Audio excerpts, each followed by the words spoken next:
In the realm of theory and imagination, Clive Staples Lewis explores an intriguing concept he calls Wellesianity. Lewis argues that these theories are not the product of robust industry, but are born out of the flights of imagination, nourished by a natural sense of beautiful harmony.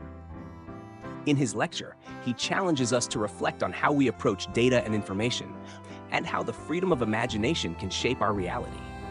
Join us as we discover how theories are not just products of logic, but are also outcomes of emotion and imagination, and how we can engage in this transformative process. 3. The Funeral of a Great Myth. This essay was first published in Christian Reflections, 1998, and develops one of the myths in Is Theology Poetry? There are some mistakes which humanity has made and repented so often that there is now really no excuse for making them again. One of these is the injustice which every age does to its predecessor. For example, the ignorant contempt which the humanists, even good humanists like Sir Thomas More, felt for medieval philosophy, or romantics, even good romantics like Keats, felt for 18th century poetry. Each time all this reaction and resentment has to be punished and unsaid. It is a wasteful performance. It is tempting to try whether we, at least, cannot avoid it. Why should we not give our predecessors a fair and filial dismissal? Such, at all events, is the attempt I am going to make in this paper. I come to bury the great myth of the 19th and early 20th century, but also to praise it. I am going to pronounce a funeral oration. By this great myth, I mean that picture of reality which resulted during the period under consideration, not logically, but imaginatively, from some of the more striking and, so to speak, marketable theories of the real scientists. I have heard this myth called Wellesianity. The name is a good one insofar as it does justice to the share which a great imaginative writer bore in building it up. But it is not satisfactory. It suggests, as we shall see, an error about the date at which the myth became dominant, and it also suggests that the myth affected only the middle-brow mind. In fact, it is as much behind Bridges' Testament of Beauty as it is behind the work of Wells. It dominates minds as different as those of Professor Alexander and Walt Disney.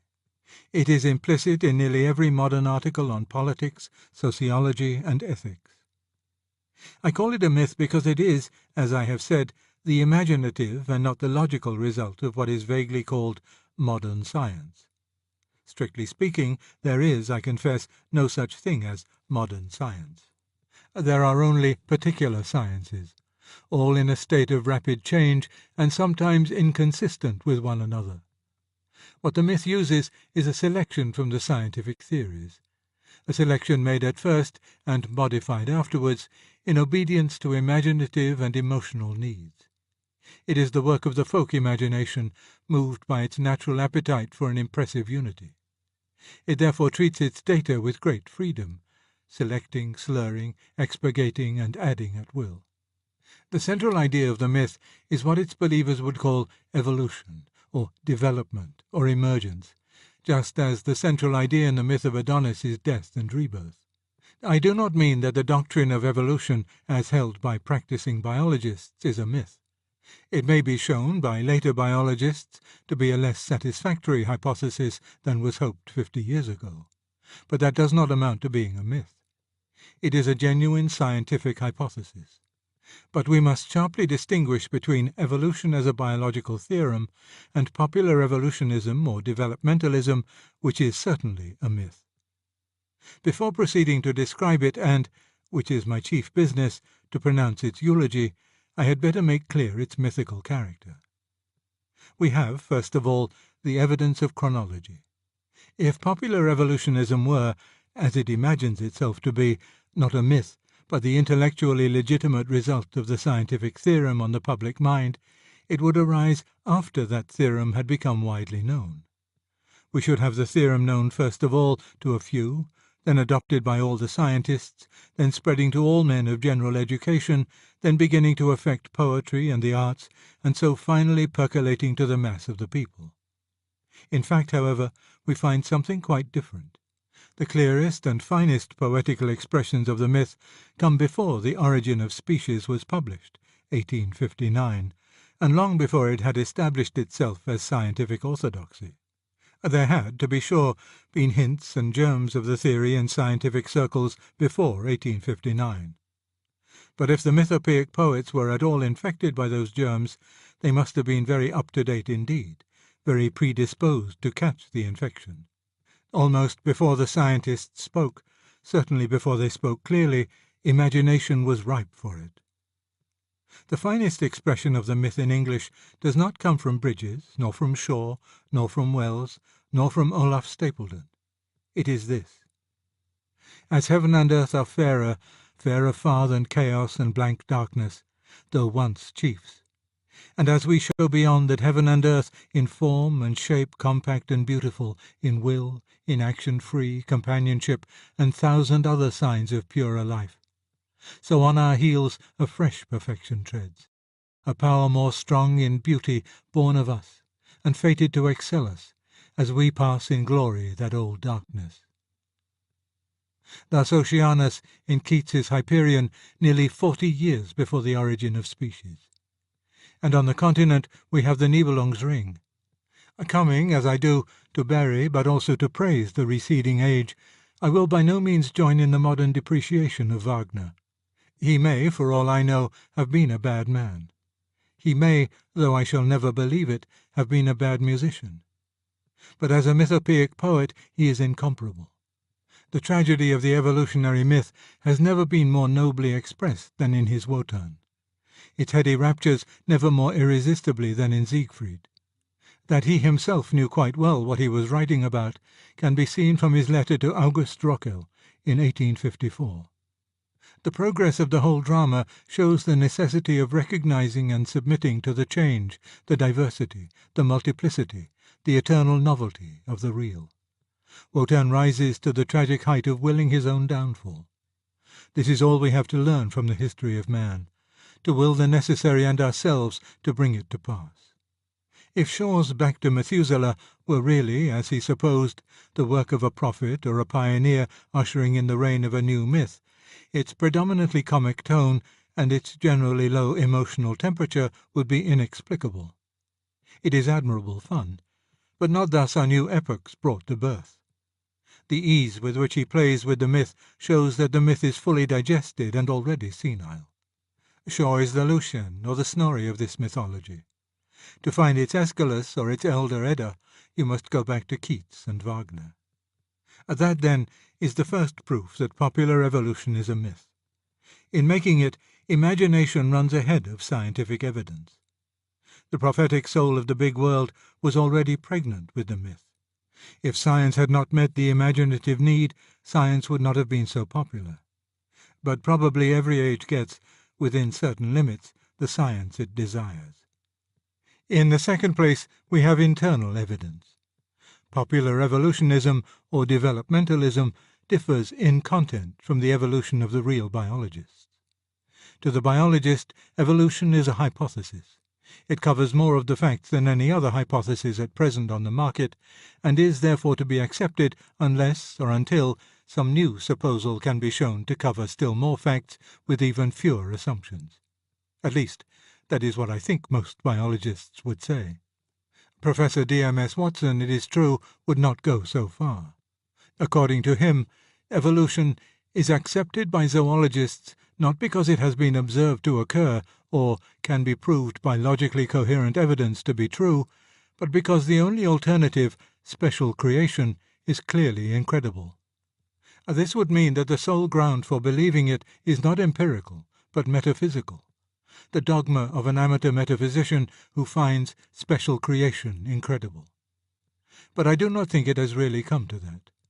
Most biologists have a more robust belief in evolution than Professor Watson. But it is certainly a hypothesis. In the myth, however, there is nothing hypothetical about it. It is basic fact.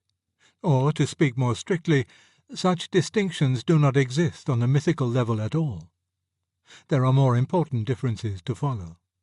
In the science, evolution is a theory about changes. In the myth, it is a fact about improvements. Thus a real scientist, like Professor J.B.S. Haldane, is at pains to point out that popular ideas of evolution lay a wholly unjustified emphasis on those changes which have rendered creatures, by human standards, better or more interesting. He adds, "We are therefore inclined to regard progress as the rule in evolution. Actually, it is the exception, and for every case of it there are 10 of degeneration." But the myth simply expurgates the 10 cases of degeneration. In the popular mind, the word evolution conjures up a picture of things moving onwards and upwards, and of nothing else whatsoever. And it might have been predicted that it would do so. Already, before science had spoken, the mythical imagination knew the kind of evolution it wanted. It wanted the Keatsian and Wagnerian kind, the gods superseding the Titans, and the young, joyous, careless, amorous Siegfried superseding the careworn, anxious, treaty-entangled Wotan. If science offers any instances to satisfy that demand, they will be eagerly accepted. If it offers any instances that frustrate it, they will simply be ignored. Again, for the scientist, evolution is a purely biological theorem. It takes over organic life on this planet as a going concern, and tries to explain certain changes within that field. It makes no cosmic statements, no metaphysical statements, no eschatological statements. Granted that we now have minds we can trust, granted that organic life came to exist, it tries to explain, say, how a species that once had wings came to lose them. It explains this by the negative effect of environment operating on small variations. It does not, in itself, explain the origin of organic life, nor of the variations, nor does it discuss the origin and validity of reason. It may well tell you how the brain, through which reason now operates, arose, but that is a different matter. Still less does it even attempt to tell you how the universe as a whole arose, or what it is, or whither it is tending. But the myth knows nothing of these reticences. Having turned what was a theory of change into a theory of improvement, it then makes this a cosmic theory. Not merely terrestrial organisms, but everything is moving upwards and onwards. A reason has evolved out of instinct, virtue out of complexes, poetry out of erotic howls and grunts, civilization out of savagery, the organic out of inorganic, the solar system out of some sidereal soup or traffic block. And conversely, reason, virtue, art, and civilization as we now know them are only the crude or embryonic beginnings of far better things, perhaps deity itself, in the remote future.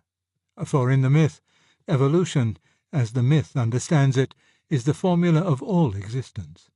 To exist means to be moving from the status of almost zero to the status of almost infinity.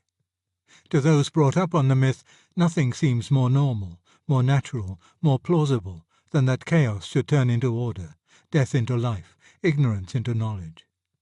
And with this we reach the full-blown myth.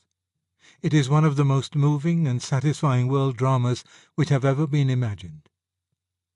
The drama proper is preceded, do not forget the Rheingold here, by the most austere of all preludes, the infinite void and matter endlessly, aimlessly moving to bring forth it knows not what. Then by some millionth chance, what tragic irony, the conditions at one point of space and time bubble up into that tiny fermentation which we call organic life. At first, everything seems to be against the infant hero of our drama, just as everything always was against the seventh son or ill-used stepdaughter in a fairy tale. But life somehow wins through. With incalculable sufferings, the sorrows of the Volsungs were nothing to it. Against all but insuperable obstacles, it spreads, it breeds, it complicates itself. From the amoeba up to the reptile, up to the mammal. Life, here comes our first climax, wantons as in her prime. This is the age of monsters. Dragons prowl the earth, devour one another and die. Then the old irresistible theme of the younger son or the ugly duckling is repeated.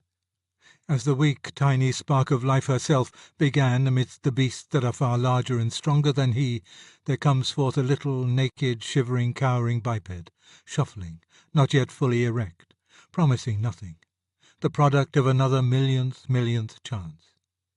His name in this myth is Man.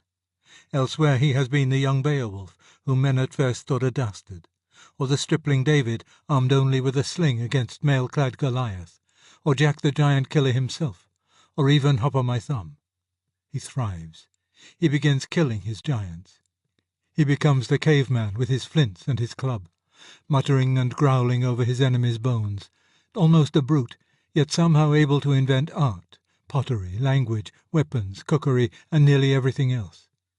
His name in another story is Robinson Crusoe, dragging his screaming mate by her hair, I do not exactly know why, tearing his children to pieces in fierce jealousy until they are old enough to tear him, and cowering before the terrible gods whom he has invented in his own image. But these were only growing pains. In the next act he becomes the true man. He learns to master nature. Science arises and dissipates the superstitions of his infancy. More and more he becomes the controller of his own fate. Passing hastily over the historical period, in it the upward and onward movement gets in places a little indistinct, but it is a mere nothing by the time scale we are using, we follow our hero on into the future. See him in the last act, though not the last scene, of this great mystery. A race of demigods now rule the planet, in some versions the galaxy. Eugenics have made certain that only demigods will now be born. Psychoanalysis, that none of them shall lose or smirch his divinity. Economics, that they shall have to hand all that demigods require. Man has ascended his throne. Man has become God. All is a blaze of glory. And now, mark well the final stroke of mythopoeic genius. It is only the more debased versions of the myth that end here. For to end here is a little pathetic, even a little vulgar. If we stopped at this point, the story would lack the highest grandeur. Therefore, in the best versions, the last scene reverses all. Arthur died. Siegfried died. Roland died at Roncevaux. Dusk steals darkly over the gods. All this time we have forgotten Mordred, Hagen, Ganelon. All this time nature, the old enemy who only seemed to be defeated, has been gnawing away, silently, unceasingly, out of the reach of human power. The sun will cool. All suns will cool. The whole universe will run down. A life, every form of life, will be banished without hope of return from every cubic inch of infinite space. All ends in nothingness. Universal darkness covers all. True to the shape of Elizabethan tragedy, the hero has swiftly fallen from the glory to which he slowly climbed. We are dismissed in calm of mind, all passion spent. It is indeed much better than an Elizabethan tragedy, for it has a more complete finality. It brings us to the end not of a story, but of all possible stories. Enden sah ich die Welt. I grew up believing in this myth, and I have felt, I still feel, its almost perfect grandeur. Let no one say we are an unimaginative age. Neither the Greeks nor the Norsemen ever invented a better story. Even to the present day, in certain moods, I could almost find it in my heart to wish that it was not mythical but true. And yet, how could it be? What makes it impossible that it should be true is not so much the lack of evidence for this or that scene in the drama as the fatal self-contradiction which runs right through it. The myth cannot even get going without accepting a good deal from the real sciences. And the real sciences cannot be accepted for a moment unless rational inferences are valid. For every science claims to be a series of inferences from observed facts. It is only by such inferences that you can reach your nebulae and protoplasm and dinosaurs and submen and cavemen at all. Unless you start by believing that reality in the remotest space and the remotest time rigidly obeys the laws of logic, you can have no ground for believing in any astronomy, any biology, any paleontology, any archaeology.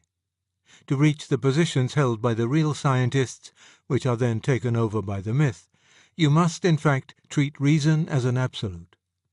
But at the same time, the myth asks me to believe that reason is simply the unforeseen and unintended byproduct of a mindless process at one stage of its endless and aimless becoming. The content of the myth thus knocks from under me the only ground on which I could possibly believe the myth to be true. If my own mind is a product of the irrational, If what seem my clearest reasonings are only the way in which a creature conditioned as I am is bound to feel, how shall I trust my mind when it tells me about evolution?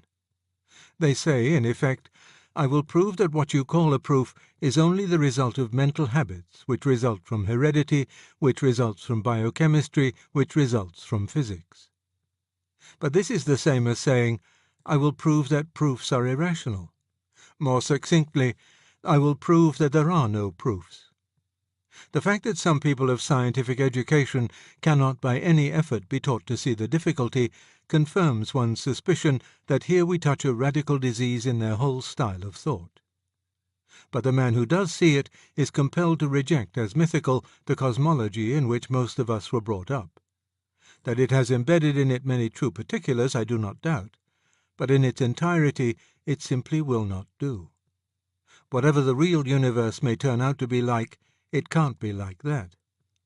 I have been speaking hitherto of this myth as of a thing to be buried, because I believe that its dominance is already over, in the sense that what seem to me to be the most vigorous movements of contemporary thought point away from it.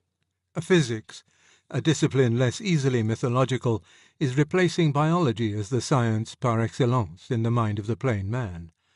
The whole philosophy of becoming has been vigorously challenged by the American humanists. The revival of theology has attained proportions that have to be reckoned with. The romantic poetry and music in which popular evolutionism found its natural counterpart are going out of fashion. But of course, a myth does not die in a day. We may expect that this myth, when driven from cultured circles, will long retain its hold on the masses, and even when abandoned by them, will continue for centuries to haunt our language. Those who wish to attack it must beware of despising it. There are deep reasons for its popularity. The basic idea of the myth, that small or chaotic or feeble things perpetually turn themselves into large, strong, ordered things, may at first sight seem a very odd one. We have never actually seen a pile of rubble turning itself into a house. But this odd idea commends itself to the imagination by the help of what seem to be two instances of it within everyone's knowledge. Everyone has seen individual organisms doing it. Acorns become oaks, grubs become insects, eggs become birds. Every man was once an embryo. And secondly, which weighs very much in the popular mind during a machine age, everyone has seen evolution really happening in the history of machines. We all remember when locomotives were smaller and less efficient than they are now. These two apparent instances are quite enough to convince the imagination that evolution, in a cosmic sense, is the most natural thing in the world. It is true that reason cannot here agree with imagination. These apparent instances are not really instances of evolution at all. The oak comes indeed from the acorn, but then the acorn was dropped by an earlier oak. Every man began with the union of an ovum and a spermatozoon, but the ovum and the spermatozoon came from two fully developed human beings. The modern express engine came from the rocket, but the rocket came not from something under and more elementary than itself, but from something much more developed and highly organized, the mind of a man, and a man of genius. Modern art may have developed from savage art, but then the very first picture of all did not evolve itself. It came from something overwhelmingly greater than itself, from the mind of that man who, by seeing for the first time that marks on a flat surface could be made to look like animals and men, proved himself to excel in sheer blinding genius any of the artists who have succeeded him. It may be true that if we trace back any existing civilization to its beginnings, we shall find those beginnings crude and savage. But then, when you look closer, you usually find that these beginnings themselves come from a wreck of some earlier civilization. In other words, the apparent instances of, or analogies to, evolution which impress the folk imagination operate by fixing our attention on one half of the process.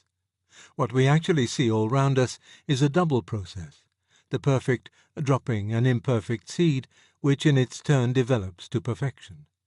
By concentrating exclusively on the record of upward movement in this cycle, we seem to see evolution. I am not in the least denying that organisms on this planet may have evolved.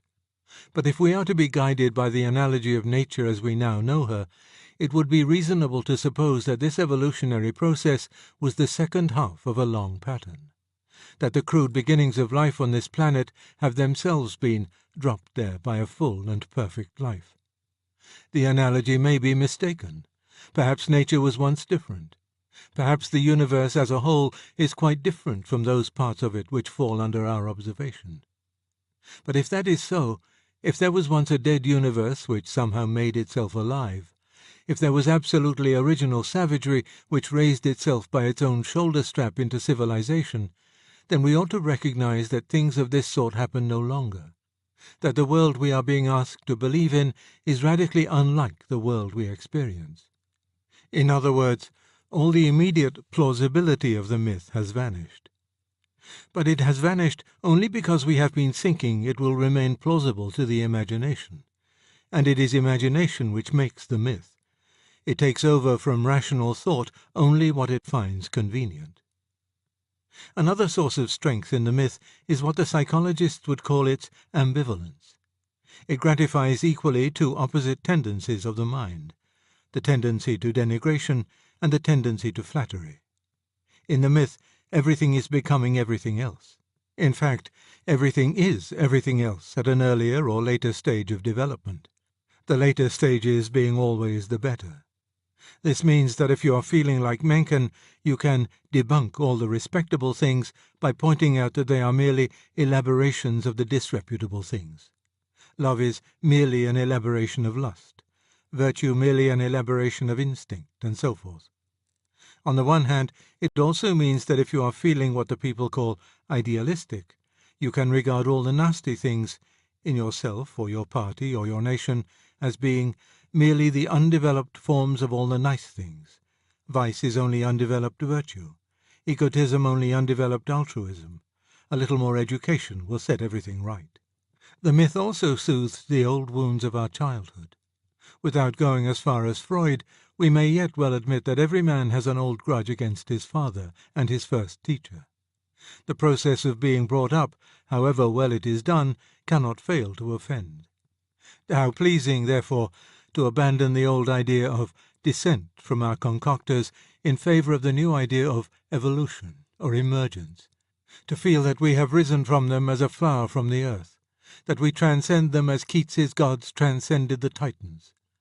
One then gets a kind of cosmic excuse for regarding one's father as a muddling old Mime, and his claims upon our gratitude or respect as an insufferable Stammenlied.